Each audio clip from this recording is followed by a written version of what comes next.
ladies and gentlemen, and welcome to the 2014 European Challenger Spring Series playoffs, brought to you in thanks in part by our friends at Coca-Cola. I'm Joe Miller, and alongside me is Trevor Quickshot Henry, except this time we're not coming to you live from our studio in Cologne, Germany. We are stateside in beautiful Southern California, where I know today's games. Beautiful California, beautiful set, and hopefully some beautiful games. I definitely hope so. We are here, of course, kicking off the 2014 European Challenger Series playoff semi-finals with back-to-back best-of-3 matches. First up is Cloud9 Eclipse taking on DNL Esports. And immediately following, it is the top-seeded Ninjas in Pajamas versus Reason Gaming. Now, let's have a look at the Challenger Series playoff bracket and see how it's all shaping up. The winners of today's 2 matches will meet up in the finals tomorrow to determine the first and second place. Funny how that works. Yeah, it is pretty weird. And of course, while both of those teams will be guaranteed a trip to the LCS Summer Promotion Tournament, the losers of today's series will face off tomorrow in the third place match for that final Summer Promotion berth. And of course, you can always follow all the Challenger playoff action simply by going to lolesports.com. Yeah, there you're going to find stats, scores, schedules, and more under the Leagues and Tournaments tab, which is near the top of the page. All right then, let's get into the first half of tonight's games and our first semi-final matchup with Cloud9 Eclipse versus DNL Esports. And these two teams have some history in Challenger already. They face off in the quarterfinals of the second Spring Series, and in that match, DNL actually upset Cloud9 Eclipse. Yeah, now Cloud9 Eclipse came into that game as the Series 1 champs and had only lost 1 game in the entire Challenger Series on their way to the title. DNL, on the other hand, they were the last seed in the bracket. So when they swept Cloud9 Eclipse in 2 straight games, it was a shock to a lot of people, which included me as well. Yeah, and the keys to DNL's successful sweep of Cloud9 Eclipse were their carries. Mid laner Nick 760 and AD carry Woolite. Yeah, Woolite, first of all, he just went beast mode in their games. He put up incredible numbers. He had a 16 KDA in their wins. He shut down one of the stars of Eclipse's Series 1 title run in uncontested fashion.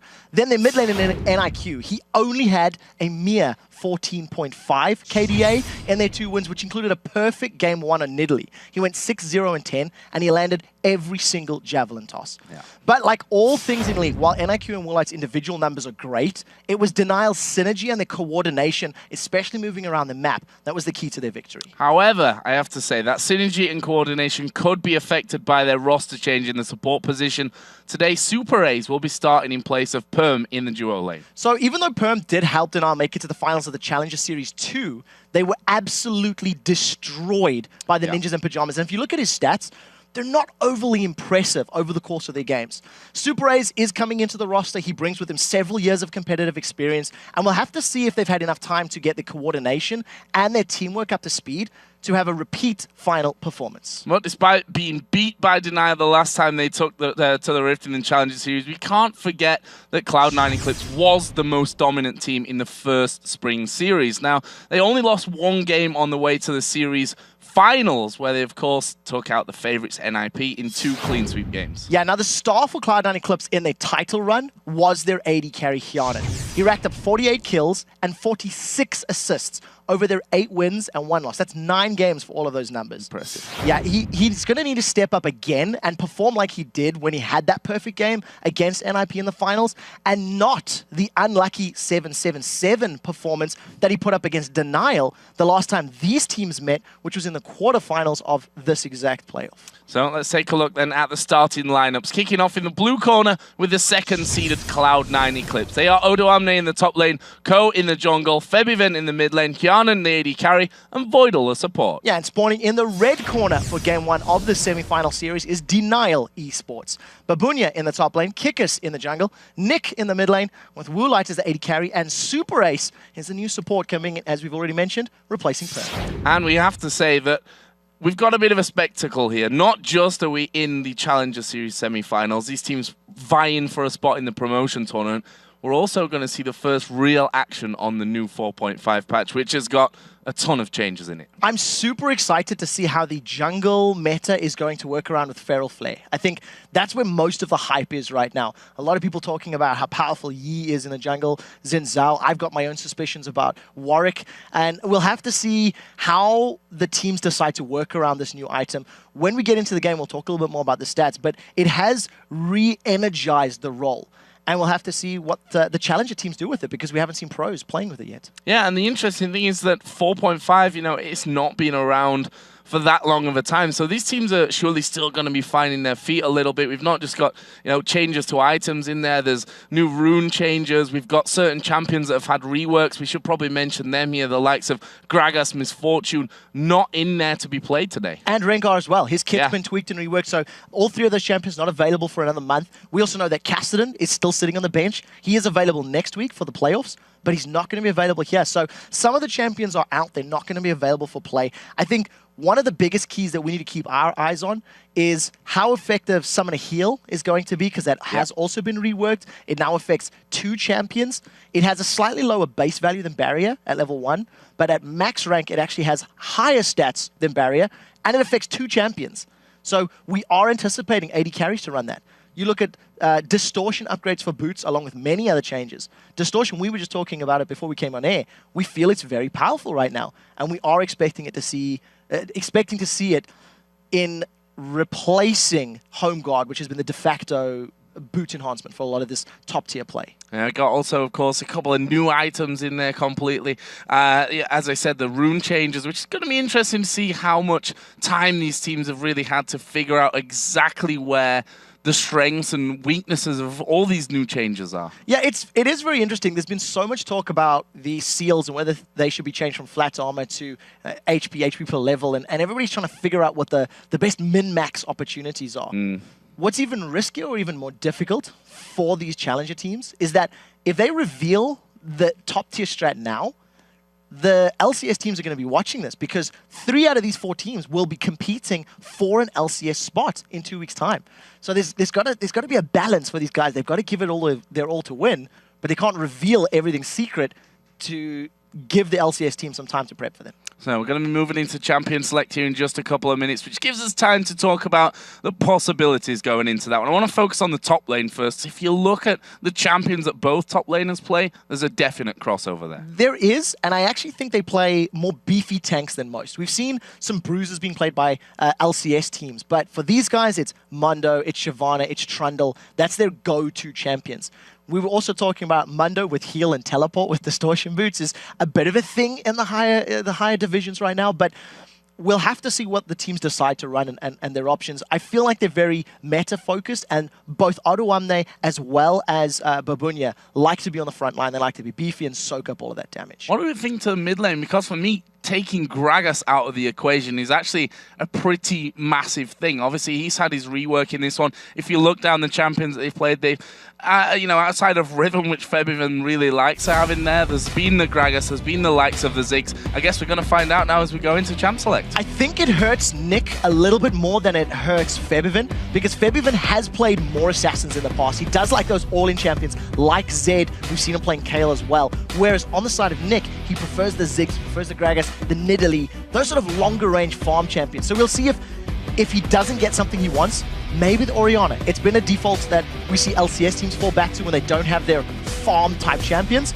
There's a lot of options available for them. So first ban out of the gate here for Cloud9 Eclipse is Morgana. Now we'll see if that changes or that's a ban because number 1, Super Ace is a fantastic Morgana player, or number 2, whether they want to run something heavier engaged like the Leona in that bottom lane. Bans coming in quickly, so let's skip through. Ziggs taken away, we mentioned that already. Yeah. Kha'Zix's also taken away from the jungle. He's had a slight change, I think we can safely call it, with his ultimate now not giving the tower reduction that it had before. Tower damage reduction, that's the one I'm trying to get to. And LeBlanc taken out here as well. Again, Febiven likes to play those assassins, so the Zed was still up, the Riven is still up for him. We'll see what Denial decide to remove from play. As far as those top laners go, Shyvana is still available, as well as that Trundle. And we touched on the fact that Babunya loves Mundo. So, final ban, I think these are fairly safe, fairly predictable picks and ban phases from both of these teams. So, as you said, Mundo, Evelyn then the final ban here for Denial. Don't want Co running around with that invisible threat coming out of the jungle. The first pick was actually locked in very, very quickly. Nidalee for the mid lane. Yeah, and that's two reasons. Number one, Febiven's going to be on a comfortable champion. Let's not rule out the fact we've seen Nidalee's top. We're not expecting it. What I do want to touch on is this Master E that's basically an insta-lock from Denial. We touched on how powerful the Feral Flare is. It is an item that upgrades from Wriggle's Lantern, gives you attack damage, attack speed, and it scales infinitely. Every time you kill a large monster, get a kill or assist, it gains additional damage and additional health on hit.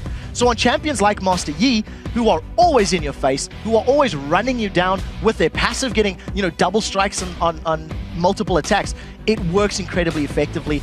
And I'm very excited to see it because Master Yi was for a long time considered a lower tier champion, and now we're seeing it in the upper echelons in the hands of these challenger guys. I think the last time we've seen it was maybe 2 years ago by now. Alex Ich running it in the middle, IPL 5, if memory serves me correctly. But we are moving on from that one because the pick's coming out quickly here. Lucian, and there's the Leona that we thought about with Morgana banned away for Cloud9. So what we're already seeing on the side of Denial, you've got a pretty strong scaling champions. Yi in the early game, he has no crowd control. He does have some damage to boot, he does have some sustain, and he can become a monstrous split pusher. You combine that with the fact that we're expecting Ryze to run teleport, maybe getting distortion. He can also split push effectively. The one problem for Denial, it's going to take them time to scale up. So they cannot afford to catch Nidalee spears early or get engaged upon by this Leona and Lucian. If they do, their long scaling can be delayed, and that's where Cloud9 are going to have an opportunity to pounce. Kale and Twitch, the third and fourth picks here for Denial. Very, very interesting team that they're putting together. What are Cloud9 going to finish with? We've seen already that Mundo taken away. They're looking for that top laner and a jungler. The junglers themselves, or more importantly, Ko being banned out of this one. Evelyn and Kha'Zix taken away from him. It's a difficult position for Cloud9 Eclipse right now for their top lane, because if they put Renekton into a matchup against Ryze, it's one that many of the pros feel Ryze is a counter. In a similar situation, if you put a Trundle up there, Ryze is going to be able to bully Trundle quite effectively in those early levels. And if you get some jungle assistance just from the damage of Yi, plus the Rune Prison and some damage from Ryze, I do think there is some kill threat. So we'll see what Cloud9 decide to lock in. That Kale, we are expecting it to go to the mid lane for NIQ. Nick, rather, he has also played in the past. So you've got a lot of damage, you've got a lot of AoE from the members of Denial. And we'll see who they lock in as their support. So Cloud9 Eclipse finishing off with Lee Sin. We should mention, of course, 4.5 patch. Lee Sin had his change to Safeguard, which I know a lot of people have discussed about Lee Sin and how that's going to affect him. Apparently, Ko thinks that he is still very much a strong champion coming in, and Shyvana in that top lane for Odoamne. So, typical champion here for Odoamne with that Shyvana is going to be able to farm from range, at least with his Flame Breath, can try to keep away from Ryze. I wonder if Cloud9 may want to try force a lane swap to try and shut the Ryze down a little bit more. I think they would have the opportunity. It would be difficult for taking towers though, because of course you've got that melee support. It makes life a bit more difficult unless you pull in that jungler. If you pull in Lee Sin, all of a sudden you have the opportunity to take those towers. I think there's a little bit of disparity in the Cloud9 composition because you've got this all in Shyvana, all in Lee Sin, all in Leona, and then Nidalee that never wants to go in. So I think in theory, they're hoping that Fabian's going to land some good spears, and once people get low, then they're going to jump in there with those very aggressive champions and just allow Lucian, Shyvana, and Lee Sin to clean up those team fights. So, final pick here then for Denial. Support pick, or will it be a support pick? That's the interesting thing. Taking Lulu last of all, a champion which we've seen Febiven already playing in that mid lane previously, but it looks like they're going to switch off and have the Kale actually in that support role. We've seen Kale support in the Elsis, there is still time. So the reason I say there's still time, Lulu in patch 4.5 has had her health picks changed. It only lasts on a target for 4 seconds. You can't get 2 glitter lancers off a single health picks. In addition, you can no longer put health picks on a minion, which means that very safe lane poke of health pixing a minion and then glitter lancing from range is no longer available to you. The fact that they're sticking with this means Nick is supremely confident and supremely comfortable on this Lulu. It may be to do with the fact that Nidalee's not the strongest of early laners either, so it could just be a super farm mid lane. But I do think that mid lane Lulu is so much less of a bully and so much less of a threat in those early stages of the game. And let's move away from mid lane Lulu and talk about support Kale here. We've seen it N-rated for SK Gaming, obviously, in the LCS. There we go, tongue-tied. I'm still not sure how impressed I was with that Kayle support, but it does have its strong points. Yeah, so, with the Kayle support, you do have the ability to early pressure a lane. You have got that splash damage from a Righteous Fury. In addition, you've got a heal. You can save a single target. Single target saving is great, especially when you're against a Nidalee. The moment you see Febivent roaming around the map or getting involved, if a spear's about to land, you can save them with that intervention. The reason I'm not entirely convinced about Kayle is that in a support role, she's never really going to get enough gold to have a large amount of damage. So we'll have to see how Super Ace is going to build her, because we've also got some changes to the itemization. You've got the Forbidden Idol thrown in there. You've got that Ether Wisp as well. So there's some new routes that DNL can take. So let's have a look down some of the summoner spells here, because as we predicted, there are some changes coming in. Febivent going with Barrier in mid lane there on Nidalee, but Hjarnan taking the heal. Voidal sticking with Flash Ignite this time around. If we look on the other side, it's actually Super Ace the support who's picked up the heal for Denial. Yeah, and we do see that Woolite has actually picked himself up that cleanse. I think that is a very smart pickup against the likes of this Leona. The moment she goes in, you're in trouble. We'll get to that in a second. Hjarnan should be able to get away. Glitterlance doesn't connect. Very, very close there. That slow may have just forced him to burn his flash at this early stage of the game, but Denial not messing around here. They're going to push straight on through into that brush, get themselves a ward down, and looking like they will, in fact, start to back off. Really, there wasn't much of a reaction to that from Cloud9. They actually stuck to their positions. We can see that Leona's on that top side of the map, so wondering if they're going to try something of their own. I think this is mostly just for support of this invade. As Denial grouped up as 5, one of the reasons you go for that aggressive play, whether you push into a bush as 5 or hold one of your own, it's just to reduce the risk of someone getting caught out. As long as you're sticking together as a 5-man, it is reliable safety. And if somebody from Cloud9 is there, you can count on your early game abilities to work in your favor. So at the end of the day, Denial don't get anything from that invade. They get a little bit of deep vision, and it actually looks like they will be losing the first buff. Red buff invade here for Cloud9. 4 men actually there, only Nidalee away from the pack currently in that middle lane. And this is going to be an easy red. The question then is, will Denial move across the map and take away the Cloud9 red? Now, it's going to be a safer move for Denial to do that, because you'll notice that Cloud9 Eclipse are setting themselves up in a lane swap, and Denial have read it perfectly. They anticipated Hjarnan and Voidal going to the top lane, so they've put Woolite as well as Super Ace there as well. So we've got the rotation from both of these teams. I want to see whether or not Kikis is going to be brave enough to go for that red. It doesn't look like he's made any notions to go for a fast blue, which means that Cloud9 Eclipse may have actually secured themselves a 3-buff start. We'll see how it plays out as Kikis continues to path. Yeah, takes himself the Wolves, and we'll move on to that other side of the map where he's going to see, oh no, my red buff is, well, kind of gone by now. Ku, actually, he's doing his Wolves as well. Didn't go straight onto that blue, and we'll see if he actually passes over towards the red buff here first of all. Kikis just seen that that red has in fact been taken away from him, and that will make him realize that, okay, I need to make something happen from this one. This mid lane, Nidalee versus Lulu. New Lulu, we should mention as well. What do we think to this lane? So it's going to be full farm. I think the ability to get 2 Glitter Lancers, I mean, you were only going to get 2 Glitter Lancers off for health picks once you had cooldown reduction, blue plus Athena's and Holy Grail anyway. And I don't think there's any kill threat. Without jungler assistance, both of these champions, one's got a heal, one's got a shield. So the moment Nick looks like he's going to get caught up by that Javelin toss, he's just going to shield himself up, block most of the damage, and you'll notice that Febivent doesn't have a whole lot of ability power right now. Farm fest till jungle intervention. And speaking of intervention, this top lane here, this duo, we've seen the switch coming in to leave them 2 versus 2 once again. They've been pushed on towards their turret there a little bit, but we can see that the farm staying relatively even. And here is Ko taking away his own red buff, which means that he gets 2 red buffs at the start of this one. Early advantage to him. It is an early advantage, and I think what's more imperative to note is that Ko's not going to gain a massive amount more than Denial, but what he has done is he has denied Kikis that buff. He's denied him the experience and the added clear time. Babunya has been caught out, but there's no support from Otto Omni. He may not need it. He's actually going to have to flash here, and then we see him go over the top, but Ko is going to run in towards Kikis. Babunya goes low, and there is the first blood coming out for Ko. Is he going to get away from Kikis? Actually putting good damage in, but the Alpha Strike will get him a kill back. Yeah, so Kikis is going to recompensate the fact that his buff was stolen by grabbing himself the double buffs off of Ko. You actually noticed over the course of the fight, because of the changing to the safeguard, Ko needed to use that safeguard on himself, block up some of that damage, and he didn't have it available to him to get back to that ward. So, unfortunately, 1v2. Confident play by Ko, nets himself first blood. Overall, I think advantage denial, because that small slowdown to kick his jungle has already been balanced out. Yep, gets himself the double buffs back and he'll be like, ha, took the buffs and now I've got them for longer. Good for me.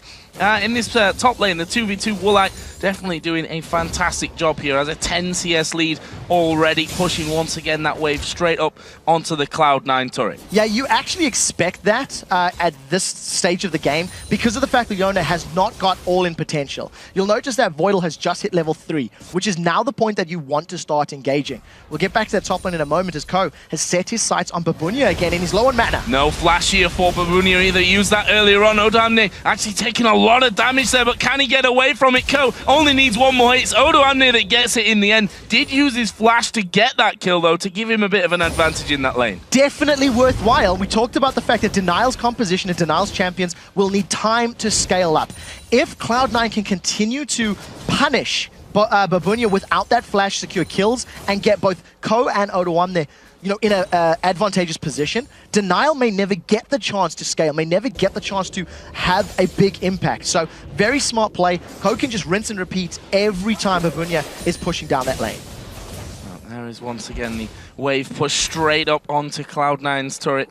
And we've seen in the past that Hjarnan has been a massive impact player for them. He has done really, really well across it. I mean, you look at their Meet Your Makers semi-final from the last series as Voidal does go in here. I'm not sure how much damage he's going to be able to do there, and he's going to be forced away once again. So pretty smart play, like we talked about. Once Leona has access to all three of her core abilities, then she can start engaging. On this patch, there has been a small nerf to the Eclipse, which is Leona's W.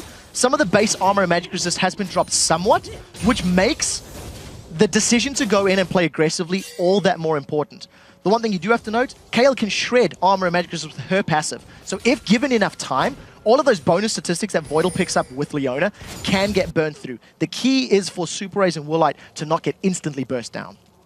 Kiki's having a bit of a wander through the Cloud9 Eclipse jungle. Will get himself a Wraith camp here as well. And you see the speed at which Master Yi is able to finish those off. Ko's just thrown his Q through there and realized, okay, my Wraith camp is gone, so he's around here somewhere. So, for the record, thanks to the kill that Kikis was able to secure, he already has himself this Feral Flare built up. Now, Kikis is jumping on Odoamne. This could be actually bad news for him, but Mirai's not in position, couldn't flash in, that's down, and get that room prisoned in. And he didn't have his ultimate either. He only just got access. So that speed boost that you pick up from that Desperate Power was not there to run him down. The reason I highlight that the Feral Flare has been built up, it stacks. Ko's taking a fight, he's got a level on Kikis. And he's landing the Q there. There's a meditate actually coming out from Kikis, trying to keep himself healthy enough as Babunia comes around the side as well. They're going to be able to lock up Ko, but have they got the damage to finish him off? He gets kicked over the top. His flash still not up, but Nick has come down from the mid lane as well. They're safe for now. That was such conscientious play from Ko.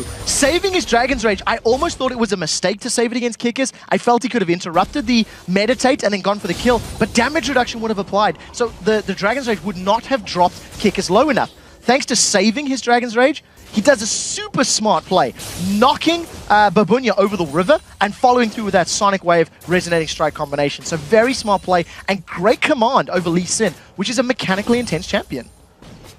And now the top lane has finally been pushed back a little bit for Cloud9, but still hanging about 10 CS behind his Kiki's going to go low here from taking his red buff. Nick did get his blue there. We did see just a brief moment ago, and Kiki's going very, very low, taking his red, but low is not dead. He'll be happy to secure that here on its second spawn. Yeah, I also just realized I got a bit ahead of myself. It's not a Feral Flare yet. It needs to kill 25 large creeps before it becomes the Feral Flare. So, small correction on my part. It is the Wriggles Lantern. Still getting to grips with the artwork and the looks of it. But yes, once 25 large monsters have been killed, that is when it will upgrade. The point I was trying to make before the engage happened is that because Kikis got that Wriggles very early on, it's going to be able to stack all that much quicker. And of course, once he gets it to that Feral Flare level, it's going to be giving him a lot of additional damage, both on jungle camps as well as to champions. And that can scale infinitely. For every large monster camp he kills after it becomes that flare, it's just going to keep growing more and more and more.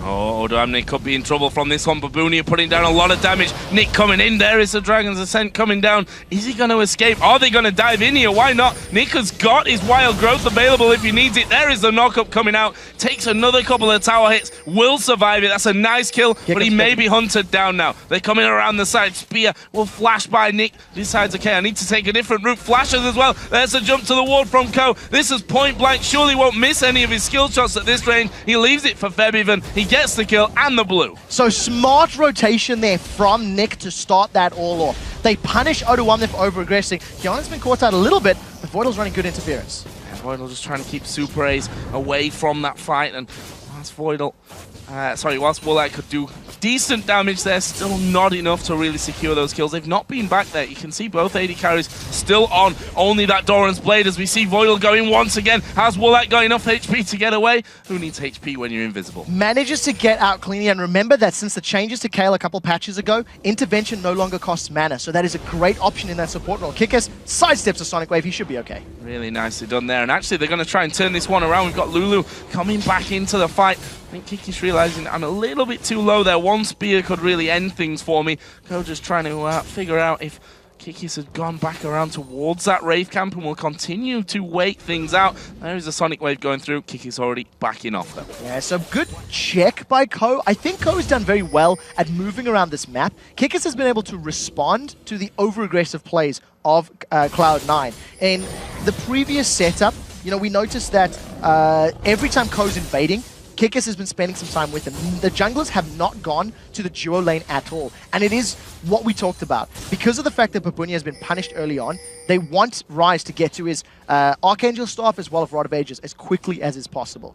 Now Ko finally, with the first rotation to the top, he's going to find a whole bunch of Denial members. Oh, they've actually gone back though. They've gone in towards Nick. He uses that Wild Growth. That's going to be timing out here soon though, and they're chasing in nicely. Zenith Blade lands. There's the intervention. That'll keep Nick alive for now, but he gets blown to pieces by Voidal, and there is the ultimate coming out. Only gets the slowdown, and now they're chasing down Woolite underneath the tower. He's going to fall as well. Ko will pick up that kill. That's a 2 for nothing. Clean stuff from Cloud9. Flawless execution from Cloud9. They set up the dive. What you need to remember is they were the ones that wanted to dive Denial's bot lane. Denial realized that, so they were calling resources towards them. Kikis was moving to the top lane as well as Nick from that mid lane. Now, Odoamne is not going to get dropped just yet. Now, because of the chess piece nature of that, Cloud9 start, Denial respond. Cloud9 have better positioning, they respond quicker, which means Denial's caught out of position and they end up losing those kills. You know, just realize, he was in the middle of 4 members of Cloud9. You cannot afford to be there when you're at Twitch with no escapes and facing that threat. Great start to this game from Cloud9. 5-2 up in kills now and 2,000 gold there in the lead. If we look at this solo lane, it's now down in the bottom. Odoamne versus Babunia, 83 to 77 CS. So not a massive lead, but we've already seen Babunia going down twice. Odoamne only died once and has a kill to his name as well. And with with that, the itemization, he's just not feeling very threatened at this point by Babunia. If those kills had not happened, it would have been much more difficult for Odoamne. Odoamne's got a kill. He's had a lot of jungle presence from Ko. I think there's been 3 separate ganks or 3 separate rotations to that bottom half of the lane. You've noticed every time we look at Odoamne, it's Babunia that's keeping him shut down. Babunia's got the range and the spell power to even get through that Spirit right now. Odoamne, he needs to be super careful. Kikis and the rest of Denial have already dived him once, so he's got to be very calculated with how low he stays under this tower. Yeah, I actually had the vision there as Kikis stood on that niddly trap and was walking away, and I guess calculated the fact, okay, he's probably not going to come back here. Saw that Babunia basically had no mana to do anything underneath that tower and figured he can just stick around a little bit longer and farm things up. There's another blue buff being handed over towards Nick. Last time, of course, did end up losing it going down to Febiven. Yeah, thanks to basically Cloud9 just being in the right place. Kikis once again caught up by Ko. This is a lot of damage coming in. There's a Wild Growth, flashes away. I think he was out of range of the spear then. I think he'd already sidestepped it. Meanwhile, on the top side, we are going to see the Solar Flare coming in. Super Ace goes down. I'm not sure that Woolite's going to survive this one either. Voidal's got the hell to go under the turret. It's actually Yanan that was tanking it. Ko was coming around. And again, 2 kills for nothing for Cloud9 Eclipse in the top lane. Ko has planted a Cloud9 Eclipse flag in Denial's jungle. He has spent so much time counter-jungling and getting in the face of Kikis. Kikis playing the current hotness in the jungle, so to speak. working towards that Feral and it's just not working out. That's a great spear from Febiven. Oh, this could be dangerous here as well for DNL as Odoamne picks up one. He's going to chase down Kikis. We've got Febiven now going in on towards Babunia. Here comes the dragon from the side. Have they got the damage? Goes underneath the turret, realizes he needs to heal himself up. Goes back from that one, but they're going to lock down Babunia. Odoamne tanky enough to hold off the turret damage. That was such great play. This is not the same Cloud9 that lost to Denial in the quarterfinals of the Series 2 Challenger Series. At this point in time, because of Ko's aggressive invades and incredibly deep ward control in Denial's jungle, the moment Denial respond to any of the ganks, Cloud9 are there. So this is a replay of the dragon fight that started off. Long story short, Febiven lands a great spear at max range, and this is just good calling. You'll notice that Odoamne immediately peels away from Kikis because Febiven's calling Babunia, Babunia. He's the one running the opposite direction. The team splits up, and Cloud9 just with flawless positioning. Doing really, really well, and actually going in here. Bit deep there possibly from Voidal, but he's feeling tanky enough right now. Does throw down his ultimate, which will stop them chasing him so far. Babunia trying to get in range to lock up Yarnan, but quite frankly, even though Voidal went very deep there, tanky enough to survive. Yeah, again, smart play, landing the Solar Flare, which locked up Woolite, which is the right target. You want to just get that Twitch down. I'm actually very impressed by Voidal's Leona this game. Yeah. In the games that I've watched of Cloud9 in clips, I have felt that Voidal was more impactful on champions like Karma and Morgana, even his Zyra, which he's played recently. But on this Leona, he's picked the right times to jump in. You've never really felt like he's at risk of going down, even in that heavy dive. And right now, Cloud9, they're using their siege and their massive advantage to force Denial back. Here they go, on towards Kikis. Intervention is going to be used. He's going to pop his ultimate to try and run away, but Yarnan going very, very deep. Had to use the Wild Growth. The spears continue to come through, but Cloud9 Eclipse want this tower, and to be frank, I think they might just be able to have this one away. Denial trying to turn things around, but here comes Ko. Gets the kickoff. They're all so very low here. With the next wave of minions, this tower's down. Yeah, they're going to stick around. They've got heals, they've got support, and they've caught Babunia. He was a little bit too far forward from that one, but they've not got the CC there. They did tank up that turret. Were able to take it down, and the spear landing onto Woolite as well. He shouldn't have been hanging around there. Get sniped is what Febiven is yelling. They have used this early lead to gain complete map control. They have got 5 towers to the 0 of Denial, and it is all due to Ko's roaming.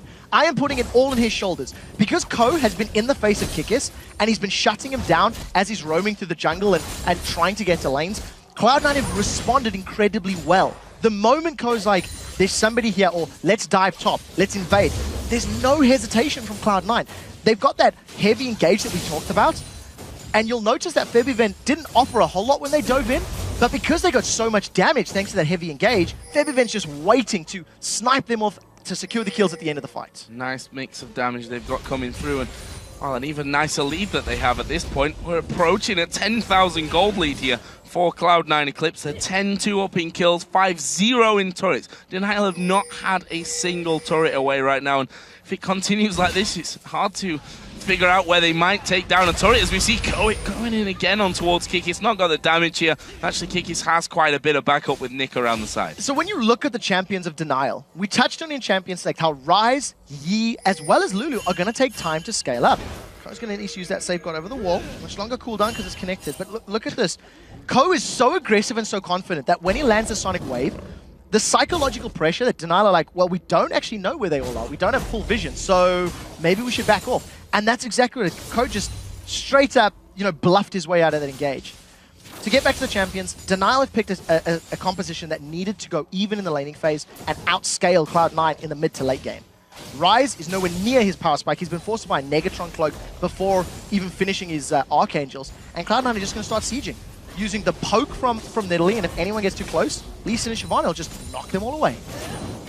There's that lane pushed up Ko, going around the side. Sonic Wave not quite connecting, but here is Febiven, and he can just move up the side there. Even though they've got the vision of him, that's totally fine, because they'll all start to step back once those spears start coming flying through. That wave just wiped out instantly. Yes, you've got a bit of a heal coming out there from Super Ace, but it's not going to be enough to hold up to the damage that they can come to. Actually, Kikis going to go diving in. Solar Flare goes down as well. Voidal tanking up the damage at the front as they kill off Kikis, and they've turned straight in. There's a Dragon diving right to the front as well. Odoamne going a little bit deeper. We see again the spears coming from that backside, and they're connecting to do so much damage. So they end up trading 1 for 0, and Voidal gets away with his life. He went so incredibly low during that engage, but timed it perfectly. Now, thanks to the fact that Cloud9 have got a stronger heal on Nidalee, and they outranged Denial, Ko is just going to look for a Sonic Wave. He's threatened Denial back, and the rest of Cloud9 are going to secure this inner turret. Cloud9 wanted the objective, they got it, they back away. Backing away, not losing. Again, a single man from that one. Yes, only a 1 for 0, but it's the objectives that they were looking for there, and they will back away with, I'm sure, quite a lot of gold to spend by this point as well. If we look down some of the items, I'm going to look at Kjarnan here first, because he's working up towards that Trinity Force, already got his Bloodthirster complete. Approaching 20 minutes, having this gold lead and having this item lead, Odoamne with the makings of a Sunfire Cape, as well as having that Banshee's Veil completed. He's not really afraid of anybody on the side of Denial. There's no penetration from Ryze yet. Kikis, yes, he's got a Brutalizer built in there, but he gets melted so quickly, he can't stay in a fight long enough to get those auto attacks off. Yeah. So at this point in time, Cloud9 have now reached those inhibitor turrets. They're the last ones on the map, and because they've had complete control of Denial's jungle, Cloud9 are most likely going to look for a spear to land and then just tower dive. They've got such strong tower diving champions with Shyvana and Leona. I mean, Voidal just went 1v2 to zone them away, and Denial are running. They're retreating. They can't fight. Actually, they had vision that that was just Voidal there, but I guess they were still a little bit scared of whether he pushed around one of the other avenues there in the jungle to come in and be picking up kills. But it just shows you the respect that Denial are having to give to every single player on this Cloud9 team. That's the thing. If they'd actually engaged in Voidal and you can keep both Ryze and Yi busy, it opens up those other lanes to heavy pushing. So it's a calculated risk. Yeah, we may lose Voidal, we may lose our support Leona, but we could gain 50% of the inhibitor turret HP gone, which makes it so much easier to secure on a tower dive later on. So I think very smart play. The story of this game has been purely that Cloud9 have rotated around the map incredibly well, and Ko's just 1v1 Moonlight. Yeah, 1v1. Wow. That was pretty sick stuff, just kicking him back, negating the knock-up as well, and he'll say, nope, you're not going to catch me today. Kick is actually speeding on after him here, but you're not going to be able to catch out that Lee Sin. And right now, if you do try and catch him out, you might fall foul of the rest of the team coming around. There is Kick is coming in. Voidal lands that Zenith Blade, is going to put down the ulti, and there is the death. Chasing in 3. It's not over yet. Cloud9 on the inhibitor turret now. Denial were out of position in the bottom lane. They're trying to pick a fight. They just can't do anything No. to them. They've not got the damage. They've not got relative items when you look at what Cloud9 are packing right now. I mean, Kjarnan is pretty much a full big item as well in front of Woolite at this point. A massive, massive advantage. As it stands, Denial need to defend these 3 turrets for 20 minutes. If they do not stall for the next 15 or 20 minutes, that is their only chance of survival. And I don't even think that's actually possible, because their wave clear is not the safest. Kayle is pretty short range with their Righteous Fury. Lulu does not have the ability to have multiple Glitter Lancers right now on the minion wave to have distance. And you're not really going to use Yi to Alpha Strike in. So it's going to be a difficult defense here for Denial without having the likes of a Ziggs or the likes of the wave clear from Orianna, for example. So where's the plan here? We see that Cloud9 making sure that they've got full-on vision control, and actually they've started off Baron at this point. Kjarnan just keeping everyone away. Meanwhile, a 3-man Baron attempt coming in from Ko, Voidal, and Odoamne. I say attempt, they got to be able to take it down easy peasy. Denial can't do anything about this. I mean, they haven't left their base. If you look at the amount of wards that Cloud9 have over Denial's jungle, it's complete vision control. And if anybody does come in to try and set something up, all you're going to have is Voidal peeling, throwing down his Solar Flare, catching him with Zenith Blade, and taking him out. So just extending this gold lead is now 14,000. With Baron buff on and the regen, they need to start sieging now. They've got this 4-minute window where they're even more powerful. Not that they needed it, but now it's like a guaranteed safer tower dive.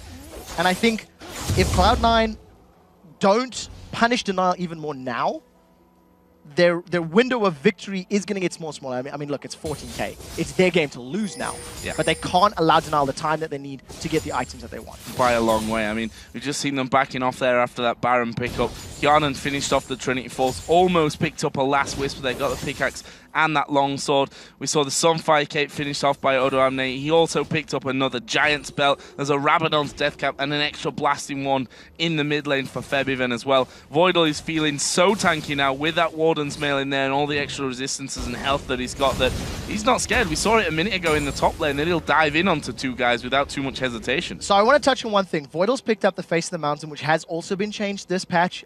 Lower HP per 5, but higher max HP. It actually gives you the same amount of hit points as a Randian Zoman at 500 in slot.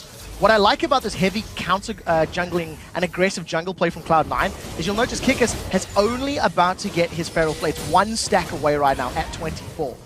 At 25 minutes in the game, he hasn't started stacking that bonus damage. And it's because Kikis has not had access to his jungle. Kikis doesn't even have access to his lane. Cloud9 just pushed him away, and they've secured a tower uncontested. And they're going to keep going on this one. We see the spears flying through again. Kikis will catch another one, and this is the first inhibitor going down. No way in hell that DNL can hold on to that one. And they're simply going to rotate here. Top lane is pushed quite heavily. Bottom lane is actually pushing back there, but honestly, with two inhibs going down here momentarily, it's looking like this is game one for Cloud9. I completely agree with that. And you'll notice, look how far back DNL is sitting. Their wave clear is such short range. Super Race goes in, and you immediately feel like he's at threat of dying. Kikis gets an Alpha Strike off, but it's such ineffective wave clear. Cloud9 have taken off a third of the tower's HP with a half-hearted attempt to defend from DNL. And they've got no vision over the top of the wall here, which makes it easy pickings for Febiven. He just throws a spear towards the general direction of the group there, and he's pretty much landed 75% of those at this point. There's Super Ace catching himself another one, and they're trying to hold on, but look at Odoamne. He's just tanking up that turret. Yeah, look at the amount of health and HP and everything. Like, there's so many resistances on Cloud9. They've got Baron to regen as well.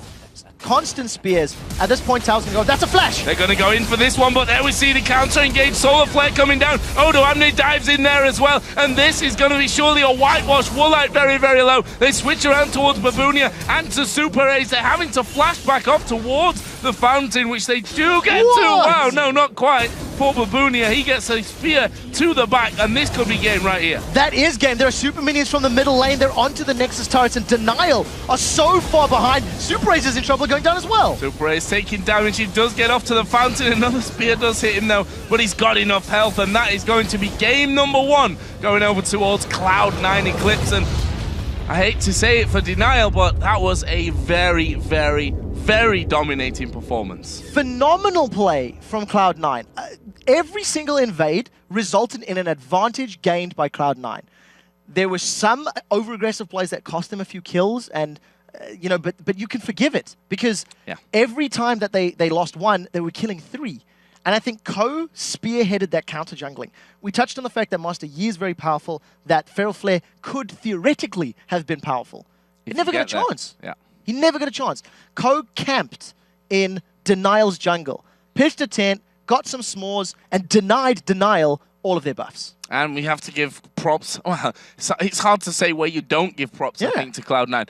Voidal, you mentioned it, that he's done incredibly well with the supporty supports, you know, the heavy engaged supports. We've seen him being like, not 100% sure about that.